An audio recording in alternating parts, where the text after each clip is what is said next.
The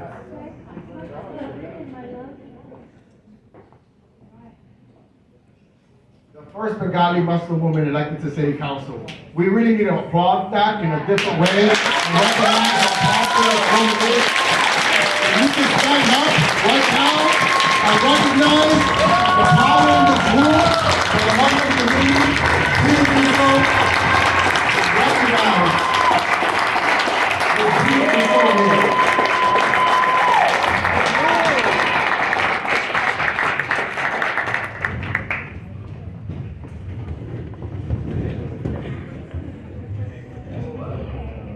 Well, I guess we gotta let Public Advocate Damani Williams know that he's gotta step it up at the next iftar. Wow, Assalamu alaikum to this incredible community. I'm deeply, deeply honored to be a council member in this time and in this moment. What a blessing it is to be gathered not on Zoom for iftar, but in person, seated side by side with people we have not seen in so long, and to really demonstrate the love that Brooklyn has for one another. So thank you to Borough President Antonio Reynoso, who just minutes before the iftar, we were having a very deep conversation about a land use project in my district, and how grateful I am that we've got progressives in office to help shape what Brooklyn will look like, not just now, but years to come. And this is why I bring up the land use conversation, because they're tough. This is a tough job that I've been elected to and to serve, and one that I take very, very seriously. Many of you have followed my journey to city council.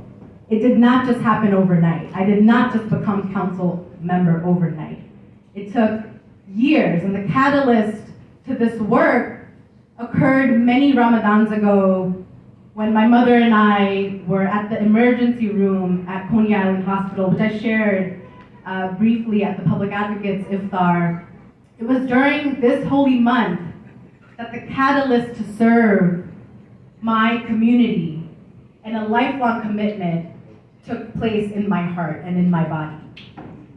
I was diagnosed with lupus at 17, and as a young person, that drive was towards activism, was to see the change and be the change I wanted in Brooklyn.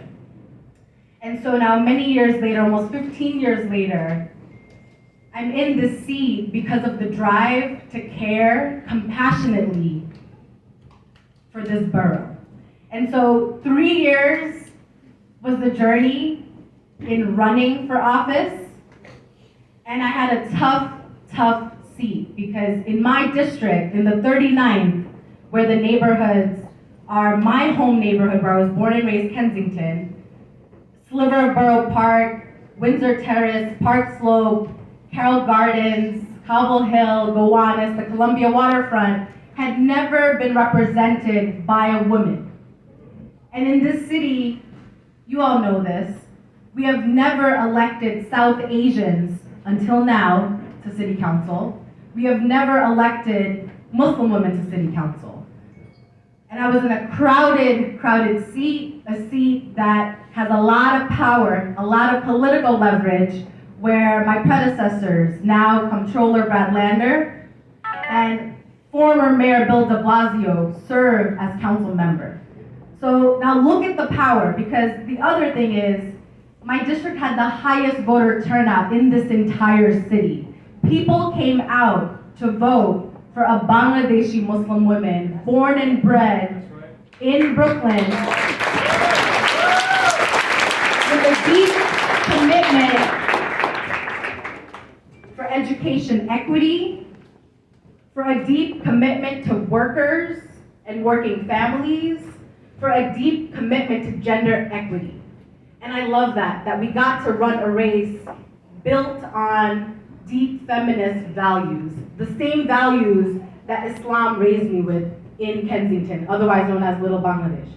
So I'm grateful that I get to serve in this moment in time with Borough President Antonio Reynoso, with Public Advocate Jumani Williams, and so many other colleagues that are working so hard to make government more transparent, accountable, and ensure that everybody has a seat at the table. Now, I don't have to say, Muslims have always been building power in the city, and this power will be so critical as we continue to ensure accountability from our government. Many of you know I took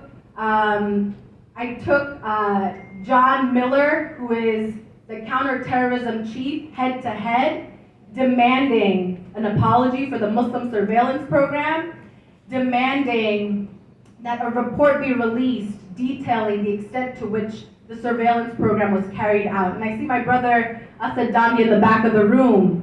So many champions and leaders, Muslim leaders, organized when our communities were under attack after 9/11.